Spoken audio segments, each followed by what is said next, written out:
Hello, my name is Charles. Whatever we see in someone else is also within us. Whatever we like or dislike about someone is merely a reflection of ourselves. Our limited ego doesn't normally allow us to see our defects in another. We only see their defects as their own. But in reality, the other person is acting as a mirror and providing us with a grand opportunity for evolution. Nevermore is this truer than with romantic relationships. Really understanding this allows us to bless every human encounter and see them for what they give us as a huge opportunity to construct who we really are consciously. A common myth is that of failed relationships. Time or the length of duration of a relationship is no indicator if a relationship was successful. The questions to ask are, what was its purpose in my life? Can I accept and learn from it? What am I going to do about it? Most people enter relationships thinking about what we can get out of them rather than what we can put into them. The purpose of a relationship is to decide what parts of ourselves we want to demonstrate, not what part of another we can capture and hold. This is why most relationships break down because they were entered into for reasons not conducive to their survival. Men tend to have a romanticized idea of relationship, that you meet someone who would help complete your life. The purpose of a relationship is not to have someone who completes you, but with whom you might share your completeness. You can arrive at a point in your life where if you're not in a relationship, you certainly don't need to be in one to feel complete and happy. I understand that the only thing that matters in a relationship is what I am being, doing, and saying. The focus is on myself and not the other. It only matters what I am being in relationship to the other. You can't love others if you don't love yourself. Entering into a relationship hoping that the whole will be greater than the sum of its parts is doomed for disappointment. Most people don't enter relationships purposefully. Even falling in love is not reason enough to enter a relationship because usually there is a need or a set of needs to fulfill. And for most people, love is a response to need fulfillment.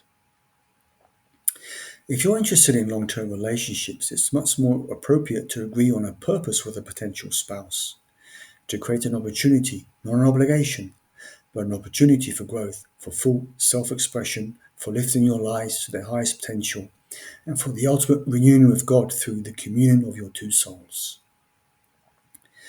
It's also important to be conscious of what soul age you want to attract into your life. We'll always attract people who will assist us in growing as spiritual beings. Sometimes the lessons aren't always pleasant, but they always provide us with an opportunity to reach high potentials, to open our hearts, to learn to express love, trust, will, and purpose through our personalities. We're all souls on a journey of evolution. Some are more evolved than others, and understanding that pairing up with someone who is less evolved, the same, or more evolved will present different opportunities and challenges. An evolved soul will be more accepting of the inner world and inner knowing. A less evolved soul than you won't be as evolved as you spiritually and could learn much from your experience and guidance, for as long as they're open to and wanted to continue growing. A same age soul would be at the same level as you spiritually and could potentially provide you both with an opportunity to live in harmony and grow together. But equally, could provide some intense conflicts because you would both be reflecting back to each other your own personality traits and qualities. A more evolved soul would give you an opportunity to be the student and to learn from their guidance. It would require more humility on your part and to trust more in yourself and inner knowing. Their reactions to you would be less personality based, so it would be important to develop your skill in identifying the essence of what they are communicating to you, rather than what the actual words or actions are. Now, a word on hypergamy and Default's law. Men were traditionally hunter gatherers, whilst women were the caretakers. If the hunter gatherer alpha male was killed during the hunt, his wound would traditionally then go to the next best provisioning male. This is a generalization, but most women have a hypergamous nature. They choose their mate depending on how well they can provide for their needs and safety, and it comes from that primitive conditioning. This is why you seldom see women pair up with a man below their social status. A female doctor or lawyer wouldn't date a store clerk. This may not be true the other way around, as men tend to trade social status for looks. Women are treated as sex objects, men are treated as success objects. Bruffault's law maintains that the female, not the male, determines all the conditions of the animal family.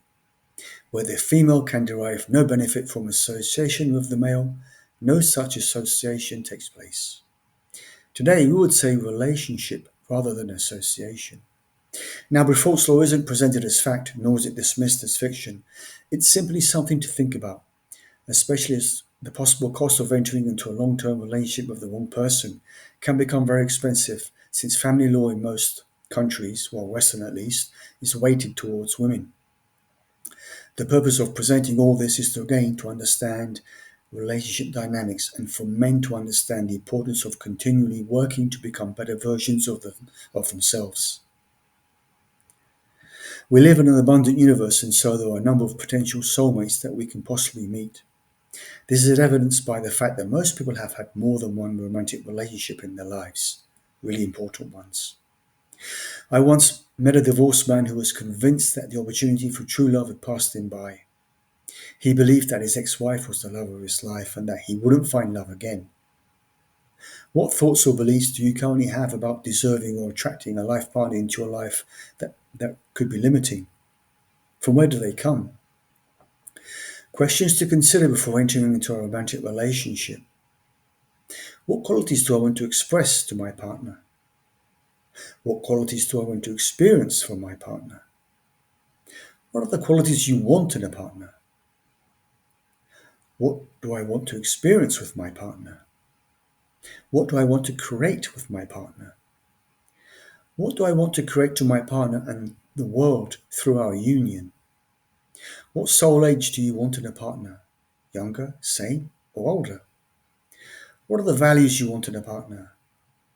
What is the quality of energy you want in a partner? What is the reason you want to attract a partner? How do you want to feel when having this relationship? What about you? Do you have any other questions that are important to you? Comment below. Share with someone who might find this useful. Like and subscribe. And I'll see you on the next one.